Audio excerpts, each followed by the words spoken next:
ಓಂ ಶಾಂತಿ. ಇಂದಿನ ದಿನಾಂಕ 11-12-2025. ಪ್ರಾರ್ಥ ಮುರಳಿ. ಬಾಪ್ ದಾದ ಮಧುಬನ. ಮಧುರ ಮಕ್ಕಳೇ, ಸಂಗಮಯುಗದಲ್ಲಿ ನೀವು ಬ್ರಾಹ್ಮಣ ಸಂಪ್ರದಾಯದವರಾಗಿದ್ದೀರಿ. ನೀವೀಗ ಮೃತ್ಯು ಲೋಕದ ಮನುಷ್ಯರಿಂದ ಅಮರ ಲೋಕದ ದೇವತೆಗಳಾಗಬೇಕಾಗಿದೆ. ಪ್ರಶ್ನೆ: ನೀವು ಮಕ್ಕಳು ಯಾವ ಜ್ಞಾನವನ್ನು ತಿಳಿದುಕೊಂಡಿರುವ ಕಾರಣ ಬೇಅದ್ದಿನ ಸನ್ಯಾಸ ಮಾಡುತ್ತೀರಿ? ಉತ್ತರ: ನಿಮಗೆ ಡ್ರಾಮಾದ ಯಥಾರ್ಥ ಜ್ಞಾನವಿದೆ. ನೀವು ತಿಳಿದುಕೊಂಡಿದ್ದೀರಿ, ಡ್ರಾಮಾ ಅನುಸಾರ ಈಗ ಈ ಇಡೀ ಮೃತ್ಯು ಲೋಕವು ಭಸ್ಮೀಭೂತವಾಗಬೇಕಾಗಿದೆ. ಈಗ ಈ ಪ್ರಪಂಚವು ಕಾಸಿಗೂ ಬೆಲೆ ಇಲ್ಲದಂತಾಗಿದೆ. ನಾವು ಮೌಲ್ಯವಂತರಾಗಬೇಕಾಗಿದೆ. ಇದರಲ್ಲಿ ಏನೆಲ್ಲವೂ ಆಗುತ್ತದೆಯೋ ಅದು ಕಲ್ಪದ ನಂತರ ಚಾಚೂ ತಪ್ಪದೆ ಪುನರಾವರ್ತನೆಯಾಗುವುದು. ಆದ್ದರಿಂದ ನೀವು ಇಡೀ ಪ್ರಪಂಚದಿಂದ ಬೇಅದ್ದಿನ ಸನ್ಯಾಸ ಮಾಡಿದ್ದೀರಿ. ಗೀತೆ ಬರುವಂತಹ ನಾಳೆಗೆ ನೀವು ಅದೃಷ್ಟವಂತರು. ಓಂ ಶಾಂತಿ. ಮಕ್ಕಳು ಗೀತೆಯ ಸಾಲನ್ನು ಕೇಳಿದ್ದೀರಿ. ಬರಲಿರುವುದು ಅಮರ ಲೋಕವಾಗಿದೆ. ಇದು ಮೃತ್ಯು ಲೋಕವಾಗಿದೆ. ಅಮರ ಲೋಕ ಮತ್ತು ಮೃತ್ಯು ಲೋಕದ ನಡುವೆ ಇದು ಪುರುಷೋತ್ತಮ ಸಂಗಮಯುಗ. ಈಗ ತಂದೆಯು ಸಂಗಮದಲ್ಲಿ ಆತ್ಮರಿಗೆ ಓದಿಸುತ್ತಾರೆ. ಆದ್ದರಿಂದ ಮಕ್ಕಳೇ, ಆತ್ಮ ಅಭಿಮಾನಿಯಾಗಿ ಕುಳಿತುಕೊಳ್ಳಿ ಎಂದು ಹೇಳುತ್ತಾರೆ. ಈ ನಿಶ್ಚಯ ಮಾಡಿಕೊಳ್ಳಿ, ನಮಗೆ ಬೇಅದ್ದಿನ ತಂದೆಯೂ ಓದಿಸುತ್ತಾರೆ. ಲಕ್ಷ್ಮೀ ನಾರಾಯಣ ಅಥವಾ ಮೃತ್ಯು ಲೋಕದ ಮನುಷ್ಯರಿಂದ ಅಮರ ಲೋಕದ ದೇವತೆಗಳಾಗುವುದೇ ನಮ್ಮ ಗುರಿ ಧ್ಯೇಯವಾಗಿದೆ. ಇಂತಹ ವಿದ್ಯೆಯನ್ನು ಎಂದೂ ಕಿವಿಗಳಿಂದ ಕೇಳಿರುವುದಿಲ್ಲ. ಅಥವಾ ತಮ್ಮ ಮಕ್ಕಳಿಗೆ ನೀವು ಆತ್ಮ ಅಭಿಮಾನಿಯಾಗಿ ಕುಳಿತುಕೊಳ್ಳಿ ಎಂದು ಯಾರೂ ಹೇಳುತ್ತಿರುವುದನ್ನು ನೋಡಿರುವುದಿಲ್ಲ. ಈ ನಿಶ್ಚಯ ಮಾಡಿಕೊಳ್ಳಿ, ಬೇಅದ್ದಿನ ತಂದೆಯು ನಮಗೆ ಓದಿಸುತ್ತಿದ್ದಾರೆ. ಯಾವ ತಂದೆ? ಬೇಅದ್ದಿನ ತಂದೆ ನಿರಾಕಾರ ಶಿವ. ಈಗ ನೀವು ತಿಳಿದುಕೊಂಡಿದ್ದೀರಿ, ನಾವು ಪುರುಷೋತ್ತಮ ಸಂಗಮಯುಗದಲ್ಲಿದ್ದೇವೆ. ನೀವೀಗ ಬ್ರಾಹ್ಮಣ ಸಂಪ್ರದಾಯದವರಾಗಿದ್ದೀರಿ. ಮೊದಲು ಶೂದ್ರ ಸಂಪ್ರದಾಯದವರಾಗಿದ್ದೀರಿ. ತಂದೆಯು ಬಂದು ಕಲ್ಲು ಬುದ್ಧಿಯವರಿಂದ ಪಾರಸ ಬುದ್ಧಿಯವರನ್ನಾಗಿ ಮಾಡುತ್ತಾರೆ. ಮೊದಲು ಸತೋಪ್ರಧಾನ ಪಾರಸ ಬುದ್ಧಿಯವರಾಗಿದ್ದೀರಿ. ಈಗ ಮತ್ತೆ ಆಗುತ್ತೀರಿ. ನಾವು ಸತ್ಯಯುಗದ ಮಾಲೀಕರಾಗಿದ್ದೆವು ಎಂದು ಹೇಳಬಾರದು. ಸತ್ಯಯುಗದಲ್ಲಿ ವಿಶ್ವದ ಮಾಲೀಕರಾಗಿದ್ದೆವು. ಮತ್ತೆ 84 ಜನ್ಮಗಳನ್ನು ತೆಗೆದುಕೊಳ್ಳುತ್ತಾ ಏಣಿಯನ್ನು ಇಳಿಯುತ್ತಾ ತಮೋಪ್ರಧಾನರಿಂದ ಸತೋ ರಜೋ ತಮೋದಲ್ಲಿ ಬಂದಿದ್ದೀರಿ. ಮೊದಲು ಸತೋಪ್ರಧಾನರಾಗಿದ್ದಾಗ ಪಾರಸ ಬುದ್ಧಿಯವರಾಗಿದ್ದೀರಿ. ನಂತರ ಆತ್ಮದಲ್ಲಿ ತುಕ್ಕು ಬೀಳುತ್ತದೆ. ಮನುಷ್ಯರು ಇದನ್ನು ತಿಳಿದುಕೊಂಡಿಲ್ಲ. ತಂದೆಯು ತಿಳಿಸುತ್ತಾರೆ, ನೀವು ಸಹ ಏನನ್ನು ತಿಳಿದುಕೊಂಡಿರಲಿಲ್ಲ. ಅಂಧಶ್ರದ್ಧೆ ಇತ್ತು. ಅರಿಯದೆ ಯಾರದೇ ಪೂಜೆ ಮಾಡುವುದು ಅಥವಾ ನೆನಪು ಮಾಡುವುದಕ್ಕೆ ಅಂಧಶ್ರದ್ಧೆ ಎಂದು ಹೇಳಲಾಗುತ್ತದೆ. ಮತ್ತು ತಮ್ಮ ಶ್ರೇಷ್ಠ ಧರ್ಮ ಮತ್ತು ಶ್ರೇಷ್ಠ ಕರ್ಮವನ್ನೂ ಸಹ ಮರೆಯುವುದರಿಂದ ಅವರು ಧರ್ಮಭ್ರಷ್ಟರು, ಕರ್ಮಭ್ರಷ್ಟರಾಗಿ ಬಿಡುತ್ತಾರೆ. ಭಾರತವಾಸಿಗಳು ಈ ಸಮಯದಲ್ಲಿ ದೈವಿ ಧರ್ಮಕ್ಕಿಂತಲೂ ಭ್ರಷ್ಟರಾಗಿದ್ದಾರೆ. ತಂದೆಯು ತಿಳಿಸುತ್ತಾರೆ, ವಾಸ್ತವದಲ್ಲಿ ನೀವು ಪ್ರವೃತ್ತಿ ಮಾರ್ಗದವರಾಗಿದ್ದೀರಿ. ಅದೇ ದೇವತೆಗಳು ಯಾವಾಗ ಅಪವಿತ್ರರಾಗುವರೋ ಆಗ ದೇವಿ ದೇವತೆಗಳೆಂದು ಹೇಳಲು ಸಾಧ್ಯವಿಲ್ಲ. ಆದ್ದರಿಂದ ಹೆಸರನ್ನು ಬದಲಾಯಿಸಿ ಹಿಂದೂ ಎಂದು ಇಟ್ಟುಬಿಟ್ಟಿದ್ದಾರೆ. ಇದು ಸಹ ಡ್ರಾಮಾ ಪ್ಲಾನ್ ಅನುಸಾರ ಆಗುತ್ತದೆ. ಏ ಪತಿತ ಪಾವನ, ಬನ್ನಿ ಎಂದು ಎಲ್ಲರೂ ಒಬ್ಬ ತಂದೆಯನ್ನೇ ಕರೆಯುತ್ತಾರೆ. ಅವರೊಬ್ಬರೇ ಪರಮಪಿತ ಪರಮಾತ್ಮನಾಗಿದ್ದಾರೆ. ಜನನ ಮರಣ ರಹಿತನಾಗಿದ್ದಾರೆ. ನಾಮರೂಪದಿಂದ ಭಿನ್ನವಾದ ಯಾವುದೇ ವಸ್ತುವೆಂದಲ್ಲ. ಆತ್ಮ ಹಾಗೂ ಪರಮಾತ್ಮನ ರೂಪವು ಬಹಳ ಸೂಕ್ಷ್ಮವಾಗಿದೆ. ಅದಕ್ಕೆ ನಕ್ಷತ್ರ ಅಥವಾ ಬಿಂದುವೆಂದು ಹೇಳುತ್ತಾರೆ. ಶಿವನ ಪೂಜೆಯನ್ನು ಮಾಡುತ್ತಾರೆ. ಶರೀರವಂತೂ ಇಲ್ಲ. ಈಗ ಆತ್ಮ ಬಿಂದುವಿನ ಪೂಜೆ ಮಾಡುವುದಕ್ಕೆ ಸಾಧ್ಯವಿಲ್ಲ. ಆದ್ದರಿಂದ ಪೂಜೆಗಾಗಿ ಅದನ್ನು ದೊಡ್ಡ ಗಾತ್ರದಲ್ಲಿ ಮಾಡುತ್ತಾರೆ. ನಾವು ಶಿವನ ಪೂಜೆ ಮಾಡುತ್ತೇವೆಂದು ಹೇಳುತ್ತಾರೆ, ಆದರೆ ಅವರ ರೂಪವೇನು ಎಂಬುದನ್ನು ತಿಳಿದುಕೊಂಡಿಲ್ಲ. ಇವೆಲ್ಲ ಮಾತುಗಳನ್ನು ತಂದೆಯು ಈ ಸಮಯದಲ್ಲಿಯೇ ಬಂದು ತಿಳಿಸುತ್ತಾರೆ. ತಂದೆಯು ಹೇಳುತ್ತಾರೆ, ನೀವು ತಮ್ಮ ಜನ್ಮಗಳನ್ನು ಅರಿತಿಲ್ಲ. 84 ಲಕ್ಷ ಯೋನಿಗಳೆಂದು ಸುಳ್ಳು ಹೇಳಿಬಿಟ್ಟಿದ್ದಾರೆ. ಈಗ ತಂದೆಯು ನೀವು ಮಕ್ಕಳಿಗೆ ಯಥಾರ್ಥವಾಗಿ ತಿಳಿಸಿಕೊಡುತ್ತಾರೆ.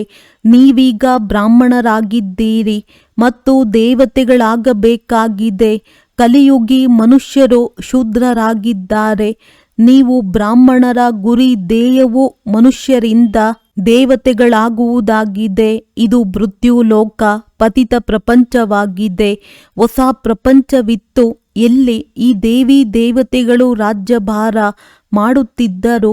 ಇವರು ಇಡೀ ವಿಶ್ವದ ಮಾಲೀಕರಾಗಿದ್ದರು. ಈಗಂತೂ ತಮೋ ಪ್ರಧಾನ ಪ್ರಪಂಚವಾಗಿದೆ. ಅನೇಕ ಧರ್ಮಗಳು ಇವೆ. ಈ ದೇವಿ ದೇವತಾ ಧರ್ಮವು ಪ್ರಾಯಲೋಪವಾಗಿ ಬಿಟ್ಟಿದೆ. ದೇವಿ ದೇವತೆಗಳ ರಾಜ್ಯವು ಯಾವಾಗ ಇತ್ತು, ಎಷ್ಟು ಸಮಯ ನಡೆಯಿತೆಂದು ಈ ವಿಶ್ವದ ಚರಿತ್ರೆ ಭೂಗೋಳವನ್ನು ಯಾರೂ ತಿಳಿದುಕೊಂಡಿಲ್ಲ. ತಂದೆಯೇ ಬಂದು ತಿಳಿಸಿಕೊಡುತ್ತಾರೆ. ಇದು ಈಶ್ವರೀಯ ವಿಶ್ವವಿದ್ಯಾಲಯವಾಗಿದೆ. ಇದರ ಗುರಿ ಧ್ಯೇಯವೇ ಅಮರ ಲೋಕದ ದೇವತೆಗಳನ್ನಾಗಿ ಮಾಡುವುದು. ಇದಕ್ಕೆ ಅಮರ ಕಥೆ ಎಂದು ಹೇಳಲಾಗುತ್ತದೆ. ನೀವು ಈ ಜ್ಞಾನದಿಂದ ದೇವತೆಗಳಾಗಿ ಕಾಲದ ಮೇಲೆ ಜಯ ಗಳಿಸುತ್ತೀರಿ. ಅಲ್ಲಿ ಕಾಲವೆಂದು ಕಬ್ಬಳಿಸುವುದಿಲ್ಲ, ಸಾಯುವ ಹೆಸರೇ ಇರುವುದಿಲ್ಲ. ನೀವೀಗ ಡ್ರಾಮಾ ಪ್ಲಾನ್ ಅನುಸಾರ ಕಾಲದ ಮೇಲೆ ಜಯ ಗಳಿಸುತ್ತೀರಿ.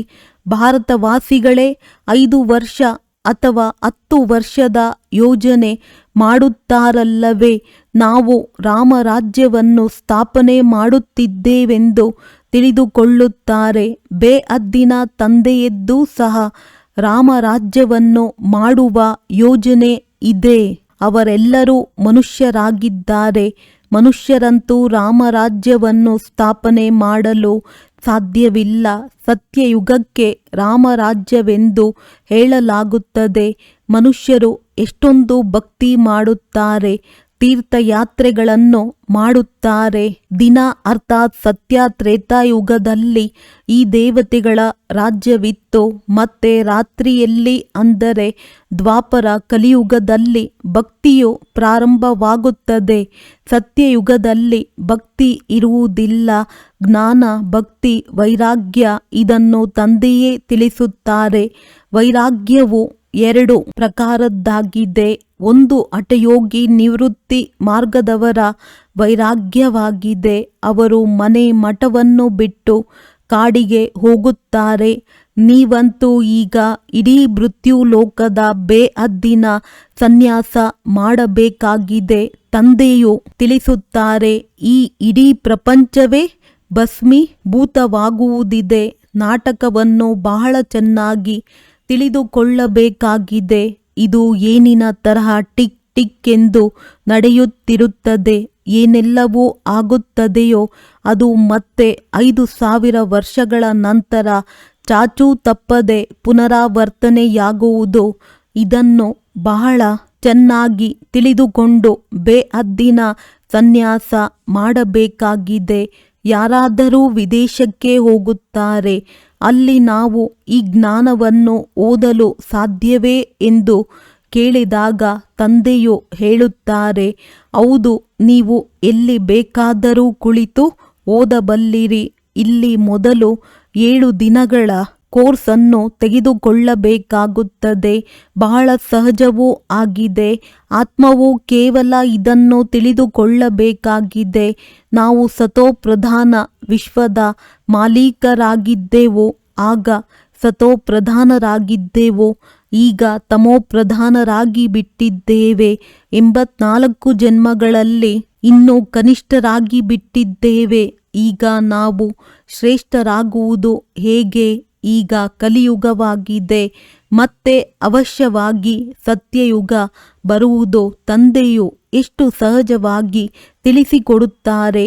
7 ದಿನಗಳ ಕೋರ್ಸನ್ನು ತಿಳಿದುಕೊಳ್ಳಬೇಕಾಗಿದೆ. ಹೇಗೆ ನಾವು ಸತೋಪ್ರಧಾನರಿಂದ ತಮೋಪ್ರಧಾನರಾಗಿದ್ದೇವೆ, ಕಾಮಚಿತೆಯನ್ನೇರಿ ತಮೋಪ್ರಧಾನರಾಗಿದ್ದೇವೆ. ಈಗ ಜ್ಞಾನಚಿತೆಯ ಮೇಲೆ ಕುಳಿತು ಸತೋಪ್ರಧಾನರಾಗಬೇಕಾಗಿದೆ. ವಿಶ್ವದ ಚರಿತ್ರೆ ಭೂಗೋಳವು ಪುನರಾವರ್ತನೆಯಾಗುತ್ತದೆ.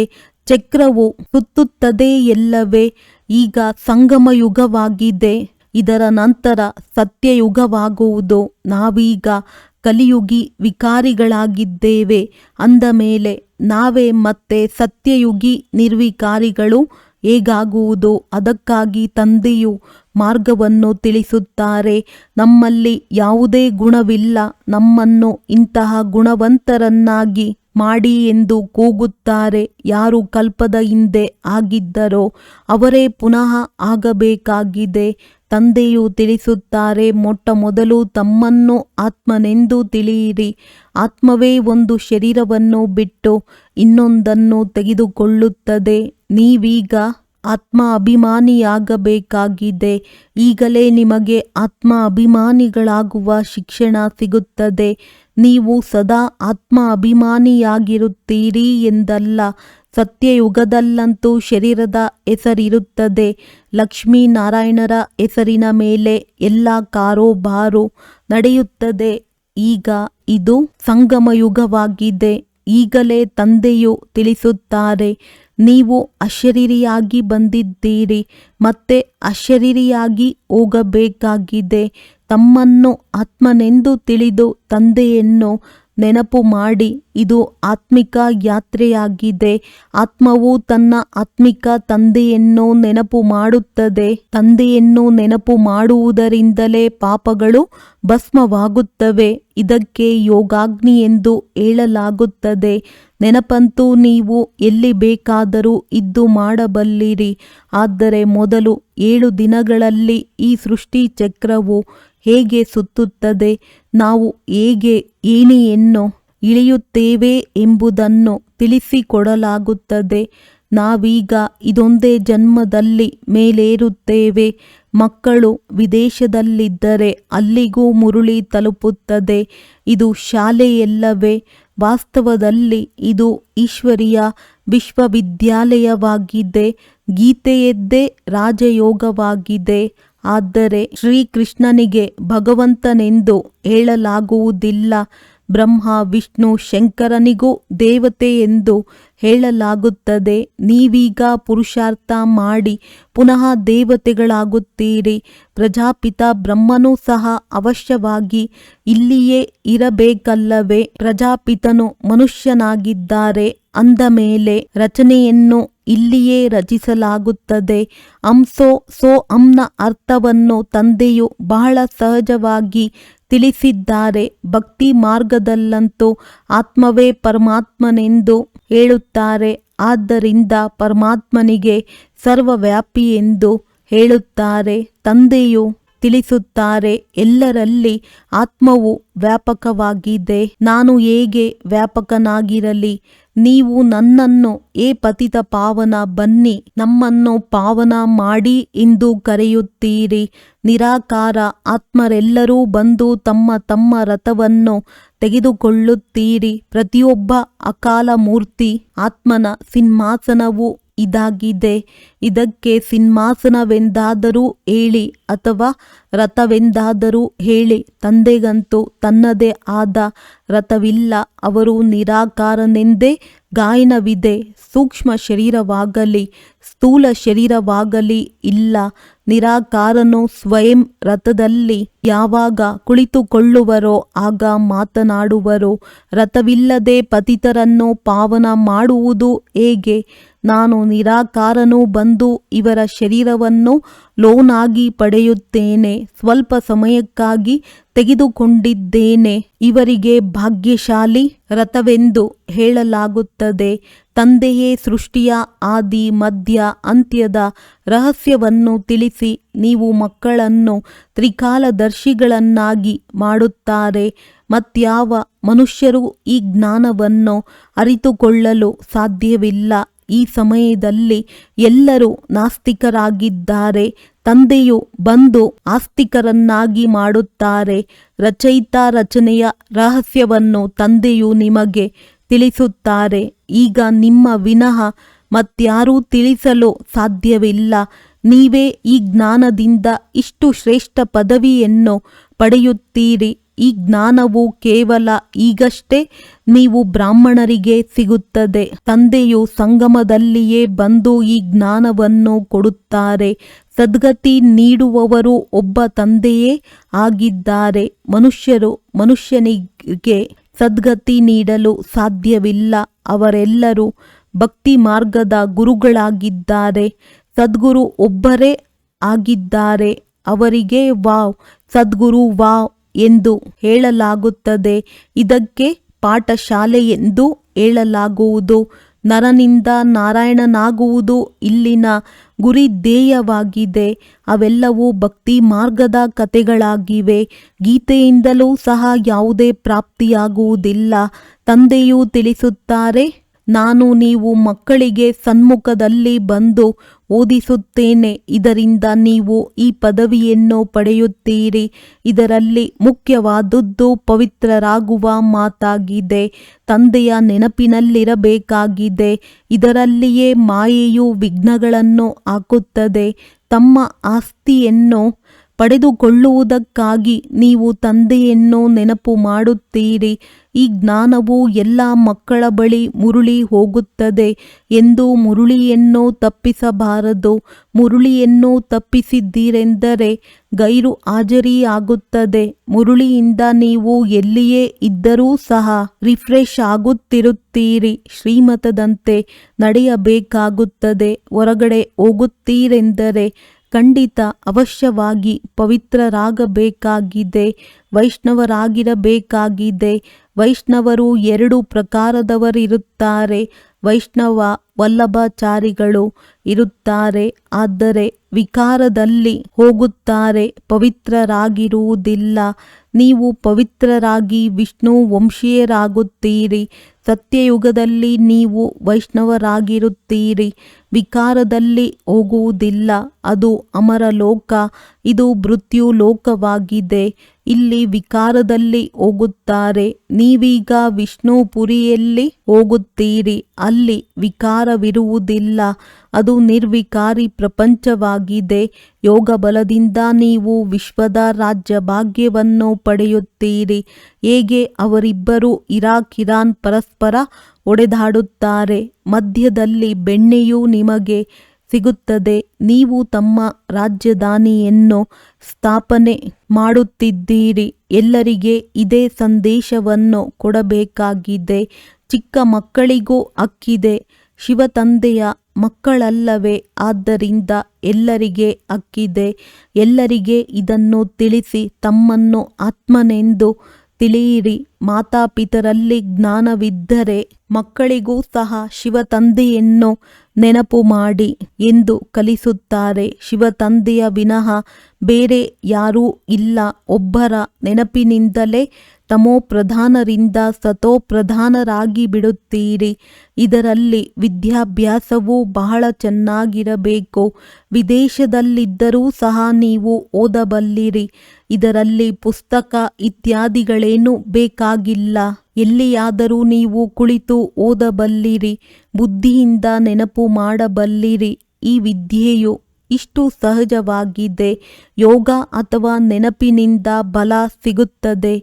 ನೀವೀಗ ವಿಶ್ವದ ಮಾಲೀಕರಾಗುತ್ತಿದ್ದೀರಿ. ತಂದೆಯು ರಾಜಯೋಗವನ್ನು ಕಲಿಸಿ ಪಾವನರನ್ನಾಗಿ ಮಾಡುತ್ತಾರೆ. ಅದು ಹಠಯೋಗ. ಇದು ರಾಜಯೋಗವಾಗಿದೆ.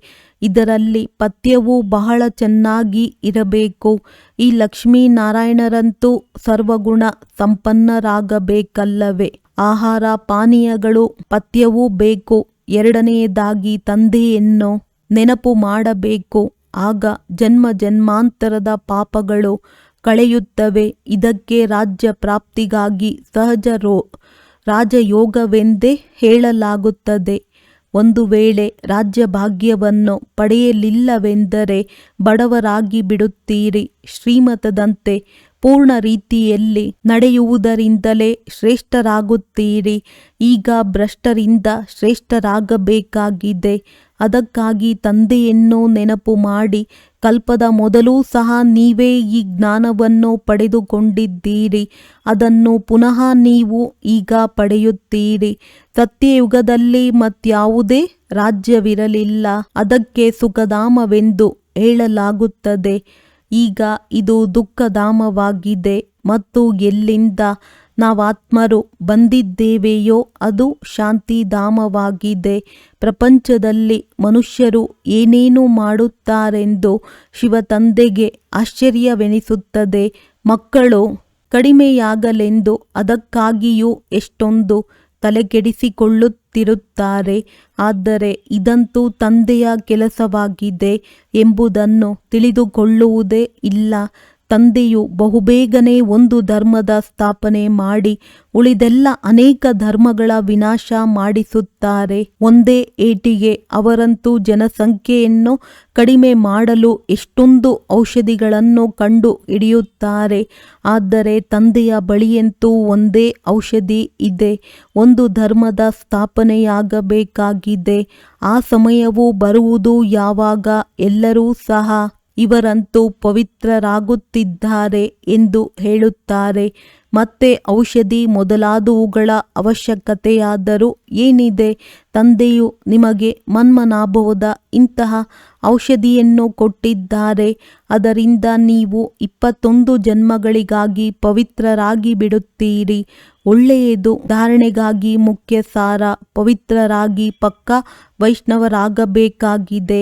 ಆಹಾರ ಪಾನೀಯಗಳ ಪೂರ್ಣ ಪಥ್ಯವನ್ನಿಟ್ಟುಕೊಳ್ಳಬೇಕಾಗಿದೆ. ಶ್ರೇಷ್ಠರಾಗಲು ಶ್ರೀಮತದಂತೆ ಅವಶ್ಯವಾಗಿ ನಡೆಯಬೇಕಾಗಿದೆ. ಮುರುಳಿಯಿಂದ ಸ್ವಯಂವನ್ನು ರಿಫ್ರೆಶ್ ಮಾಡಿಕೊಳ್ಳಬೇಕು. ಎಲ್ಲಿಯೇ ಇದ್ದರೂ ಸತೋಪ್ರಧಾನರಾಗುವ ಪುರುಷಾರ್ಥ ಮಾಡಬೇಕಾಗಿದೆ. ಮುರುಳಿಯನ್ನು ಒಂದು ದಿನವೂ ತಪ್ಪಿಸಬಾರದು. ವರದಾನ: ಸ್ವಕಲ್ಯಾಣದ ಪ್ರತ್ಯಕ್ಷ ಪ್ರಮಾಣದ ಮುಖಾಂತರ ವಿಶ್ವ ಕಲ್ಯಾಣದ ಸೇವೆಯಲ್ಲಿ ಸದಾ ಸಫಲತಾ ಮೂರ್ತಿ ಭವ. ಹೇಗೆ ಇತ್ತೀಚಿನ ದಿನಗಳಲ್ಲಿ ಶಾರೀರಿಕ ರೋಗ, ಹೃದಯಾಘಾತ ಹೆಚ್ಚಾಗಿ ಆಗುತ್ತಿದೆ, ಹಾಗೆಯೇ ಆಧ್ಯಾತ್ಮಿಕ ಉನ್ನತಿಯಲ್ಲಿ ಮಾನಸಿಕ ಭಿನ್ನತೆಯ ರೋಗ ಹೆಚ್ಚಾಗಿದೆ. ಈ ರೀತಿ ಮಾನಸಿಕ ಖಿನ್ನತೆಗೊಳಗಾದ ಆತ್ಮಗಳಲ್ಲಿ ಪ್ರಾಕ್ಟಿಕಲ್ ಪರಿವರ್ತನೆಯನ್ನು ನೋಡಿದಾಗ ಮಾತ್ರ ಸಾಹಸ ಅಥವಾ ಶಕ್ತಿ ಬರಲು ಸಾಧ್ಯ. ಬಹಳಷ್ಟು ಕೇಳಿದ್ದಾರೆ, ಆದರೆ ಈಗ ನೋಡಲು ಇಚ್ಛೆ ಪಡುತ್ತಾರೆ. ಪ್ರಮಾಣದ ಮುಖಾಂತರ ಪರಿವರ್ತನೆ ಇಷ್ಟಪಡುತ್ತಾರೆ. ಆದ್ದರಿಂದ ವಿಶ್ವ ಕಲ್ಯಾಣಕ್ಕಾಗಿ ಸ್ವಕಲ್ಯಾಣವನ್ನು ಮೊದಲು ಸ್ಯಾಂಪಲ್ ರೂಪದಲ್ಲಿ ತೋರಿಸಿ ವಿಶ್ವ ಕಲ್ಯಾಣದ ಸೇವೆಯಲ್ಲಿ ಸಫಲತಾ ಮೂರ್ತಿಗಳಾಗಲು ಪ್ರತ್ಯಕ್ಷ ಪ್ರಮಾಣವೇ ಸಾಧನವಾಗಿದೆ. ಇದರಿಂದಲೇ ತಂದೆಯ ಪ್ರತ್ಯಕ್ಷತೆಯಾಗುವುದು. ಏನು ಹೇಳುವಿರಿ? ಅದನ್ನು ನಿಮ್ಮ ಸ್ವರೂಪದಿಂದ ಕಾರ್ಯರೂಪದಲ್ಲಿ ಕಂಡು ಬಂದಾಗ ಒಪ್ಪುತ್ತಾರೆ. ಸ್ಲೋಗನ್: ಬೇರೆಯವರ ವಿಚಾರವನ್ನು ತಮ್ಮ ವಿಚಾರದೊಂದಿಗೆ ಸೇರಿಸುವುದು ಇದೇ ಅವರಿಗೆ ಗೌರವ ಕೊಡುವುದಾಗಿದೆ. ಅವ್ಯಕ್ತ ಸೂಚನೆ: ಈಗ ಸಂಪನ್ನ ಅಥವಾ ಕರ್ಮಾತೀತರಾಗುವುದರಲ್ಲಿ ತತ್ಪರರಾಗಿರಿ. ಕರ್ಮಾತೀತರಾಗಲು ಚೆಕ್ ಮಾಡಿ ಎಲ್ಲಿಯವರೆಗೆ ಕರ್ಮ ಬಂಧನದಿಂದ ಭಿನ್ನರಾಗಿದ್ದೇವೆ. ಲೌಕಿಕ ಮತ್ತು ಪಾರಲೌಕಿಕ ಕರ್ಮ ಮತ್ತು ಸಂಬಂಧ ಎರಡರಲ್ಲಿ ಸ್ವಾರ್ಥ ಭಾವದಿಂದ ಮುಕ್ತ ಎಲ್ಲಿಯವರೆಗೂ ಆಗಿದ್ದೇನೆ.